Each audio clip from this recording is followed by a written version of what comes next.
ನಮ್ಮ ಮತ್ತಿಮೂಡ ಸಾಹೇಬ್ರು ನಿಮ್ಗೆ ಒಂದ ಮಾತು ಹೇಳ್ತೀನಿ, ನನ್ನ ಫೋನ್ ಮುಖಾಂತರ ಈಗಿನ ರಾಜಕಾರಣಿಗಳು ಹೆಂಗದಾರ ಅಂತ ಕೇಳಿದ್ರೆ ಅವ್ರಿಗೆ ಪತ್ರಿಕೆಗಳನ್ನು ಕೊಡಬೇಕು, ಆಹ್ವಾನವನ್ನು ಕೊಟ್ಟು ನಾವು ಅಲ್ಲಿ ಕುಂತು ಬರಬೇಕು, ಪ್ರಸಂಗ ತಿಳ್ಕೊಡ್ರಿ.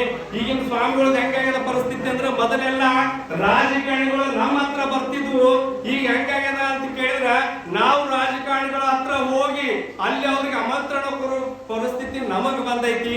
ಆದ್ರೆ ಮತ್ತಿಮೂಡು ಶಾಸಕರ ಹೆಂಗ ಅಂತಂದ್ರ, ಶಾಸಕರೇ ನಮ್ಮೂರಲ್ಲಿ 5 ದಿನ ಪುರಾಣ ಇಟ್ಟಿವಿ, ಆ ಕಾರ್ಯಕ್ರಮಕ್ಕೆ 4ನೇ ದಿವಸಕ್ಕೆ ನೀವು ಬರಬೇಕು ಅಂತಂದಾಗ ಅವ್ರು ಒಂದ್ ಮಾತನ್ನ ಹೇಳಿದ್ರೆ, ಬುದ್ಧಿ ನಿಮ್ಮೂರಿನ ಕಾರ್ಯಕ್ರಮಕ್ಕೆ ನನಗೆ ಎಷ್ಟೇ ಕಾರ್ಯಕ್ರಮ ಇರಲಿ, 100 ಕಾರ್ಯಕ್ರಮ ಇರಲಿ, 10 ಕಾರ್ಯಕ್ರಮ ಇರಲಿ, ಅವು ಬಿಟ್ಟು ನಿಮ್ಮೂರಿಗೆ ನಾ ಮೊದಲು ಬರ್ತೀನಿ. ಯಾಕಂತ ಕೇಳಿದ್ರೆ ನಮ್ಮ ತಾಯಂದಿರು ಮತ್ತ ನಮ್ಮ ಹಿರಿಗಳು, ನಮ್ಮ ಸಿದ್ದು ಅಂತ ಅದನ್ನ ಯುವಕ, ಅವನಿಗೆ ಒಂದು ನಾನು ಮಾತನ್ನ ಕೇಳಿದೆ, ಮತ್ತಿಮೂರು ಶಾಸಕರು ಬರತ್ತಾರ ಅಂತಂದ್ರೆ ಅವ ಎಷ್ಟು ಹಿಗ್ಗಾತಾರ ಅಂತ ಕೇಳ್ಬೇಕು ನೀವು. ಅಲ್ಲೋ ಮತ್ತಿಮೂರು ಶಾಸಕರು ಬರತ್ತಾರ ಇಷ್ಟ ಯಾಕೆ ಹಿಗ್ಗಾತೆ ಅಂತ ನಾ ಕೇಳಿದೆ.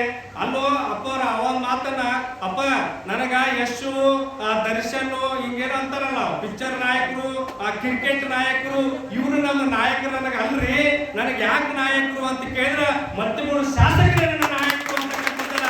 ಆ ಸಿದ್ದು ಯಾಕು ಅಂತ ನಾ ಕೇಳಿದೆ.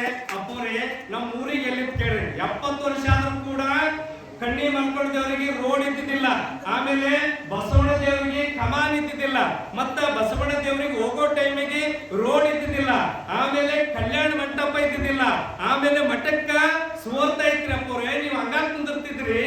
ಆದ್ರೆ ನಮ್ಮ ಊರಿಗೆ ನೋಡ್ರಿ ಇಷ್ಟೆಲ್ಲಾ ಕೆಲಸ ಮಾಡ್ಯಾರ ಶಾಸಕರು, ಇದು ಒಂದು ಊರಿಗೆ ಕೆಲಸ ಮಾಡಿಲ್ರಿ. ಇಲ್ಲೇ ಮಕ್ಕಳು ಹರಕಂಚಿ ಅದ, ಹರಕಂಚಿ ಒಳಗ ಇವರು ಮಟ್ಟ ಬದಲಿಗೆ ಅನುದಾನವನ್ನು ಸ್ವಲ್ಪ ಹಾಕಿದ್ರು. ಅನುದಾನ ಹಾಕಿದ್ಮೇಲೆ ಅಲ್ಲಿ ಮಂಜುಗೌಡ ಅಂದ್ಗೇಸಿ ನೀರಾವರಿ ಇಲಾಖೆಯಿಂದ ಅವರೊಂದು ತೊಡೆ ತಂದ್ರು, ಮತ್ತಿಮೂಡು ಸ್ವಲ್ಪ ಮಾಡಿ ಇವತ್ತಿನ ದಿನ ಹರಕಂಚಿ ಒಳಗ ಕಲ್ಯಾಣ ಮಂಟಪ ಗುಡಿ ನೋಡಿದ್ರ ಎಷ್ಟು ಸುಂದರವಾಗಿ ಕಾಣ್ತದ ಅಂತ ಕೇಳಿದ್ರ ಅದಕ್ಕೆ ಮೂಲ ಕಾರಣ ಯಾರು ಅಂತಂದ್ರ ನಮ್ಮ ಮತ್ತಿಮೂಡು ಶಾಸಕ ಅಂತಕ್ಕಂಥದನ್ನ ನಾವು ಯಾರು ಕೂಡ ಮರಿಕೊಂಡು, ಮತ್ತಿಮೂಡು ಶಾಸಕ ಯಾರೇ ಬರ್ಲಿ ಅವ್ರ ಹೆಂಗ ಅಂತ ಕೇಳಿದ್ರ, ನೀವು ಬಡವರು ಕಾರ್ಯಕ್ರಮ ಇತ್ತಪ್ಪ ಅಂತಂದ್ರ ತೊಟ್ಲ ಕಾರ್ಯಕ್ರಮ ಕರೆಸ್ರಿ, ನಿಮ್ಗ ಅರ್ಧ ತೊಲಿ ಬಂಗಾರ ಹಾಕ್ತಾರ.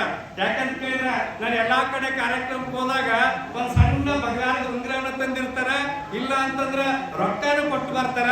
ಎಲ್ಲಾದ್ರೂ ರೈತರಿಗೆ ಏನಾದ್ರೂ ಏನಂತಂದ್ರ ದನಗಳು ಸತ್ತಿದ್ರಂದ್ರ, ಕರಗಳು ಸತ್ತಿದ್ವು ಅಂದ್ರ, ಏನಾದ್ರೂ ಅನಾಹುತಗಳಾಯ್ತಪ್ಪ ಅಂತಂದ್ರ ಅವ್ರು ಏನ್ ಮಾಡ್ತಾರ ಅಂತ ಕೇಳಿದ್ರೆ ಆಗಿಂದಾಗೆ ಹೋಗಿ ಅವ್ರಿಗೆ ಧನ ಪರಿಹಾರವನ್ನು ಕೊಟ್ಟು ಅವ್ರು ಶ್ರೀಮತಿ ಅವರು ಕೂಡ ಹೋಗ್ತಾರ, ಲಗ್ನಕ್ಕೆ ಹೋಗ್ತಾರ, ಕಾರ್ಯಕ್ರಮಕ್ಕೆ ಹೋಗ್ತಾರ, ಯಾವ ಕಾರ್ಯಕ್ರಮಕ್ಕೆ ಬಿಡಂಗಿಲ್ಲ ಶ್ರೀಮತಿ ಅವರು. ಇವರು ಮತ್ತಿಮೂಡು ಶಾಸಕರು ಹೆಂಗ ಅಂತ ಕೇಳಿದ್ರ ಅವರು ಸ್ವಾರ್ಥಕ್ಕಾಗಿ ಬದುಕ್ತಾ ಇಲ್ಲ, ಜನರಿಗೆ ಯಾರು ಬದುಕ್ತಾ ಇದ್ದಾರೆ ಅಂತ ಕೇಳಿದ್ರ ಮತ್ತಿಮೂಡು ಶಾಸಕರು ಬದುಕ್ತಾ ಇದ್ದಾರೆ ಅಂತಕ್ಕಂಥದ್ದನ್ನ ನಾವೆಲ್ಲರೂ ಕೂಡ ಅರ್ಥ ಮಾಡ್ಕೊಂಡು ಹೋಗ್ಬೇಕಾಗತ್ತೆ.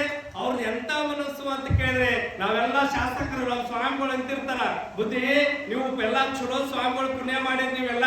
ಯಾಕಂತಂದ್ರೆ ಬಹಳಷ್ಟು ಶಾಸಕರು ಮತ್ತಿಮೂಡು ಶಾಸಕರನ್ನ ಯಾರು ಹಚ್ಕೊಂಗಿಲ್ಲ, ಯಾರು ಧರ್ಮ ಮಾಡಂಗಿಲ್ಲ, ದಾನ ಮಾಡಂಗಿಲ್ಲ. ಮತ್ತಿಮೂಡು ಶಾಸಕ ನಿಮ್ಗೆ ಒಳ್ಳೆ ಅಪರೂಪಕ್ಕೆ ಸಿಕ್ಕಂಗ ಅದು. ಯಾಕಂತ ಕೇಳಿದ್ರೆ ಎಲ್ಲಾ ಸ್ವಾಮಿಗಳು ನನಗೆ ಹೇಳ್ತಿರ್ತಾರ, ಮತ್ತಿಮೂಡು ಶಾಸಕರು ಚಲೋ ಅದಾರ, ಚಲೋ ಅದಾರ, ಚಲೋ ಅದಾರ ಅಂತ ನನಗೆ ಹೇಳಿದಾಗ ನನಗೆ ಎಷ್ಟು ಆನಂದ ಅನಿಸ್ತದ ಅಂತ ಕೇಳಿದ್ರೆ ಅಂಡೆ ಹಾಲು ಕೊಡುವಷ್ಟು ನನಗೆ ಆನಂದ ಅನಿಸ್ತದ.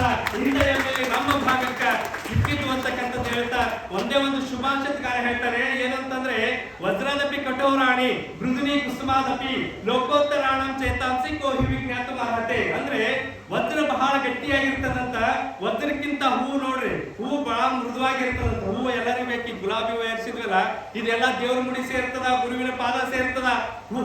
ಹೂವು ಕೂಡ ಬಹಳ ಮೃದು ಇರ್ತದಂತ. ಈ ಸಮಾಜದಲ್ಲಿ 2 ತರ ವ್ಯಕ್ತಿಗಳು ಇರ್ತಾರಂತ. ಒಬ್ರು ಹೆಂಗ ಅಂತಂದ್ರ ಕಲ್ಲು ಮನಸ್ಸಿದ್ದಂಗ, ವಜ್ರ ನೋಡ್ರಿ ಎಷ್ಟು ಗಟ್ಟಿಯಾಗಿರ್ತದಂದ್ರೆ ಕಲ್ಲಿನ ಮೇಲೆ ಸುತ್ತಿಗೆ ಇಟ್ಟು ಹೊಡೆದ್ರು ಕೂಡ ಅದು ಪುಡಿ ಆಗಂಗಿಲ್ಲ. ಒಬ್ರುಗಳ ಮನಸ್ಸು ಹೆಂಗಿರ್ತದ ಅಂದ್ರ ದಾನ ಧರ್ಮ ಮಾಡಪ್ಪ, ಯಾರನ್ನ ಒಂದು ಬೆಂದಾರ ಅವ್ರಿಗೆ ಏನಾದ್ರೂ ಒಂದು ಸಹಕಾರ ಮಾಡೋ ಅಂತಂದ್ರ ಅವ್ರು ಏನ್ ಮಾಡ್ತಾರ ಅಂದ್ರೆ ಕಲ್ಲು ಮನಸ್ಸಿನಿಂದ ಕುಂತಿರ್ತಾರಂತ. ಕೆಲವಷ್ಟು ಜನ ಇರ್ತಾರೆ 2ನೇ ವ್ಯಕ್ತಿಗಳು. ಹೆಂಗ ಅಂತ ಕೇಳಿದ್ರ ಹೂವಿನಂತ ಮನಸ್ಸುಳ್ಳವರು, ಯಾರೋ ಬರಲಿ ಕಷ್ಟ ಅಂತ ಬಂದ್ರ ದಾನ ಧರ್ಮ ಮಾಡಿ ಕಣ್ಣೀರು ಒರೆಸುವಂತರು ಹೂವಿನಂತ ಮನಸ್ಸುಳ್ಳವರು ಇರ್ತಾರ.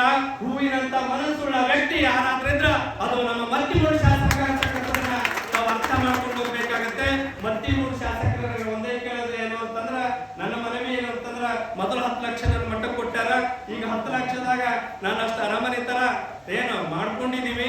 ಅದಕ್ಕೆ ಮೂಲ ಕಾರಣ ಮತ್ತಿಮೂಡು ಸಾಹೇಬರು. ಇನ್ನೊಂದೇನು ಅಂತ ಕೇಳಿದ್ರೆ ನಮ್ಮ ಕಮಿಟಿ ಅವ್ರು ಕುಂತಾರ, ನಮ್ಮ